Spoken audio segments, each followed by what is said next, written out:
దోమకొండ మండలంలోని అమర్పేట గ్రామంలో బీజేపీ నాయకులు ఇంటింటికి వెళ్లి ప్రధానమంత్రి నరేంద్ర మోడీ గత 3 సంవత్సరాల కాలంలో ప్రవేశపెట్టిన పథకాల గురించి తెలియజేయడానికి నిర్ణయించుకున్నారు. దోమకొండ మండలంలోని అంబారిపేట గ్రామంలో బీజేపీ ఇంటింటికి ప్రచారం నిర్వహించింది. ఈ కార్యక్రమానికి ముఖ్య అతిథిగా బీజేపీ జిల్లా అధ్యక్షుడు బాణాల లక్ష్మారెడ్డి మాట్లాడుతూ జాతీయ అధ్యక్షులు అమిత్ షా గారి ఆదేశాల మేరకు తెలంగాణ రాష్ట్రంలో ఉన్నటువంటి భారత జనతా పార్టీ గ్రామాలకు బూత్ స్థాయిలో కమిటీ వరకు రాష్ట్ర స్థాయి అధ్యక్షుల వరకు అందరూ కూడా గ్రామంలోకి ప్రతి ఇంటింటికి తిరుగుతూ ప్రధానమంత్రి మోడీ గారు గత 3 సంవత్సరాల కాలంలో ప్రవేశపెట్టిన సంక్షేమ పథకాల గురించి తెలియజేయాలని నిర్ణయించుకున్నారు. అందుకు పార్టీ స్థాయి నుండి అందరూ కలిసికట్టుగా గ్రామాలకు వెళ్తే ప్రభుత్వ పథకాలు ప్రజల్లోకి చేరాయో లేదా అని అడిగి తెలుసుకోవాలని నిర్ణయించుకున్నారు.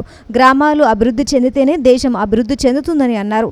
అవినీతి రహిత భారత నిర్మాణమే ధ్యేయంగా రూపుమాపాలని, బ్రోకర్ వ్యవస్థను రూపుమాపాలని, కేంద్ర ప్రభుత్వం నుండి వచ్చిన నియామక పథకాలను దారి మళ్లించి రాష్ట్ర ప్రభుత్వం వైపుకు తిప్పుకుని 14 ఫైనాన్స్ గా నిధులు మార్చుకుంటున్నారని ఆయన తెలిపారు. ఈ కార్యక్రమంలో బీజేవైఎం జిల్లా ప్రధాన కార్యదర్శి బుర్రి రవి, బీజేపీ మండల అధ్యక్షుడు మోహన్ రెడ్డి, బీజేవైఎం మండల అధ్యక్షుడు దాసరి బాబు, మండల సెక్రటరీ చింతల రాజేష్, అనుమాల శ్రీనివాస్ తదితరులు పాల్గొన్నారు.